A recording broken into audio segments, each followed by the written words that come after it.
ಕೂಡ ಅದಕ್ಕೆ ಅಸ್ತು ಅನ್ಬೇಕು. ನೀವು ಚಿಕ್ಕಬಳ್ಳಾಪುರ ಕೋಲಾರಕ್ಕೆ ಸಚಿವ ಸ್ಥಾನ ಸಿಗದ ಹಿನ್ನೆಲೆಯಲ್ಲಿ ಬಂಡಾಯ ಇದ್ದಿದೆ. ರಾಜೀನಾಮೆ ಕೊಡೋರು ಕೊಡ್ಲಿ ಅಂತ ಸಿಎಂ ಡಿಕೆಶಿ ಇನ್ನೊಂದು ಕಡೆ ಹೇಳ್ತಿದ್ದಾರೆ. ಇತ್ತ ಕೆಪಿಸಿಸಿ ಅಧ್ಯಕ್ಷ ಬಿಕೆ ಹರಿಪ್ರಸಾದ್ ಅವರು ಸಮಾಧಾನದ ಗೇಮ್ ಆಡ್ತಾ ಇದ್ದಾರೆ. ಭಿನ್ನಮತ ಶಮನಕ್ಕೆ ರಾಜ್ಯ ನಾಯಕರಿಂದ ತೀವ್ರ ಕಸರತ್ತು ನಡೀತಾ ಇದೆ. ಸಚಿವ ಸ್ಥಾನ ಕೈ ತಪ್ಪಿದವರಿಗೆ ಪಕ್ಷದಲ್ಲಿ ಉನ್ನತ ಹುದ್ದೆ ಕೊಡತಕ್ಕಂಥ ಒಂದು ಭರವಸೆಯನ್ನು ಕೂಡ ಇನ್ನೊಂದು ಕಡೆ ನೀಡಲಾಗ್ತಾ ಇದೆ. ದೊಡ್ಡ ಇಲಾಖೆಗಳ ನಿಗಮ ಮಂಡಳಿ ಅಧ್ಯಕ್ಷ ಸ್ಥಾನದ ಆಫರ್ ಕೂಡ ಕೆಲವರಿಗೆ ಹೋಗಿದೆ. ಸೊ ಒಂದಿಷ್ಟು ಜನರಿಗೆ ನಿಗಮ ಮಂಡಳಿಯ ಒಂದು ಆಫರ್ ಕೂಡ ಹೋಗಿರತಕ್ಕಂಥದ್ದು.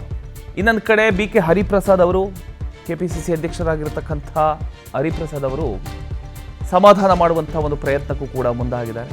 ನಿನ್ನೆ ಕೆಪಿಎಸ್ಸಿ ಕಚೇರಿಯಲ್ಲಿ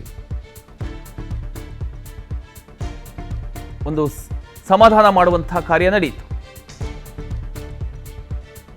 ಅದರ ಒಂದು ದೃಶ್ಯವನ್ನು ಕೂಡ ನೀವು ಒಂದ್ ಕಡೆ ಗಮನಿಸ್ತಾ ಇದ್ದೀರಿ. ಒಂದ್ ಕಡೆ ರಾಜೀನಾಮೆಯ ಒಂದು ಹೈಡ್ರಾಮಾ,